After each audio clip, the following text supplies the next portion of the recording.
اور جی शेख عرفان۔ जैसे वलीमे में एक चीज से काम चल सकता है, जैसे गोश्त हो या बिरयानी हो, एक चीज में काम चल सकता है। तो हमारे यहाँ पे कुछ मतलब 7 या 8 बांध की मिठाइयाँ और कुछ कुछ सामान करते हैं, तो क्या शेख ये फिजूल खर्ची में आएंगे क्या? जी, तो आप क्या करना चाहते हैं? शादी ब्याह में जो तकल्लुफात, बेजा तकल्लुफात आ गए हैं, तो जो अमीर लोग हैं तो उनके ऊपर तो कोई बोझ नहीं बनता है, लेकिन ये सारा बोझ गरीबों पर पड़ता है। उनको चूंकि अपनी नाक बचानी है, लोगों से कदम मिला करके मुआशरे में चलना है, तो वो ना चाहते हुए भी वो यहाँ तक कर्ज में डूब जाते हैं इन्हीं तकल्लुफात की वजह से, इसको पूरा, इन फॉर्मेलिटीज को पूरा करने की वजह से। तो हमें चाहिए कि ज्यादा से ज्यादा इसको आसान बनाएं। यहाँ तक कि अगर हम मालदार भी हैं तब भी अपनी शादियों को सादगी से करें। हालांकि अगर आप मालदार हैं तो आपको खर्च करने की इजाजत है। जैसा कि इसराफ का मसला जो है, इसराफ के मसले में फैसला हम उस वक्त करें, इस तरह से करेंगे कि अगर कोई साहिबे हैसियत है तो ज्यादा खर्च कर सकता है, कोई गरीब है तो अपनी हैसियत के मुताबिक खर्च करेगा। तो अगर कोई अमीर आदमी है और ज्यादा अच्छा खाना खिलाना चाहता है तो हमारी शरीयत मना नहीं करती है उसे, लेकिन उसके इस अच्छा खाना खिलाने की वजह से समाज के जो दूसरे लोग हैं उनके ऊपर इसका बोझ पड़ता है, इसका दबाव पड़ता है। तो लिहाजा उनको चाहिए कि समाज से इस खराबी को दूर करने में वो भी साथ दें और वो भी इस पर अमल करें कि हम शादी को निहायत ही सादगी से करेंगे। हम 15-16 खाने खिला सकते हैं, लेकिन हम खाली बिरयानी खिलाएंगे ताकि हमारे पड़ोस में जो हमारा गरीब भाई रहता है, जब उसके यहाँ शादी हो तो वो किसी शर्मिंदगी का शिकार ना हो और उसका काम भी चल जाए। तो हमें इस पर अमल करना चाहिए।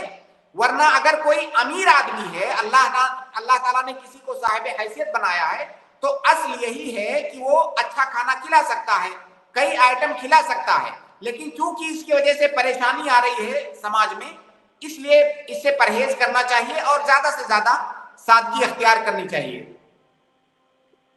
असल में शेख से इसका एक दूसरा पहलू भी निकल आता है कि लोग बोलते थे कि इतना पैसा है उसके बावजूद एक बिरयानी खाली बना के खिलाया उसने। इस तरह की बातें लोग करते हैं। उसका एक तरीका है मेरे पास। उसका तरीका ये है शेख कि जब आप शादी करें अपने लड़के की या लड़की की, तो उस शादी को आप उस शादी में इंतहाई सादा और जो है खाना रखें, आम खाना रखें। और अगर आपको शौक है लोगों को खिलाने का, बाद में 1-8 महीने के बाद आप एक अच्छी सी दावत कीजिए सारे मोहल्ले की और उसमें अच्छा सा खाना खिलाइए आप। हाँ, तो इसका फायदा ये होगा, जैसे ये बात मुशाहिदे में है शेख कि अगर आप अमीर हैं और बहुत धूमधाम से शादी कर रहे हैं, बहुत खर्चा कर रहे हैं, लोगों को अच्छा खाना खिला रहे हैं, आधा खाना खाया जा रहा है, आधा फेंका जा रहा है, जो कि हराम है, तो जो आपका गरीब पड़ोसी है वो सोचता है कि मैं इनके जितना नहीं कर सकता तो कम से कम करीब आने की तो कोशिश करूं। अब इसी चक्कर में वो डूब जाता है। तो ये बहुत बड़ा नुकसान है इसका। इसलिए मैं यहाँ इस वक्त मैं मालेगांव में हूँ, मैं यहाँ के बारे में, मैं यहाँ जो देख रहा हूँ, शायद आपने भी देखा हो, यहाँ शादियों में जो खाने होते हैं, ये हकीकत में ऐसी चीज है जो बयान करनी चाहिए ताकि जहां पर भी लोग सुन रहे हैं उन तक ये पैगाम पहुंचे।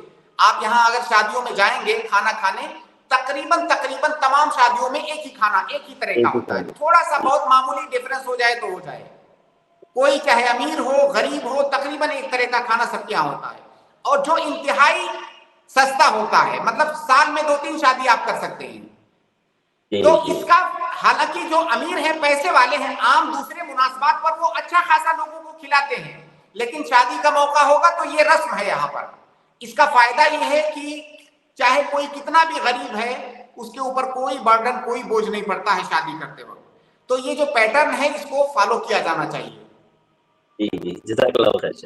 और उसी मिठाइयों में ऐसे भी करते हैं, मतलब जो मिठाई होती है उन्हीं में से कुछ मिठाई लेकर फातिहा दिला देते हैं, तो शेख वो सारी मिठाई फिर वो फातिहा की होगी क्या?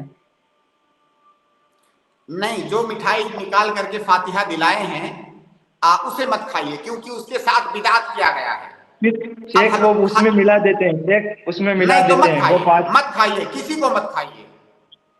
ऐसे लोगों के करीब मत जाइए जो बिदात कर रहे हैं।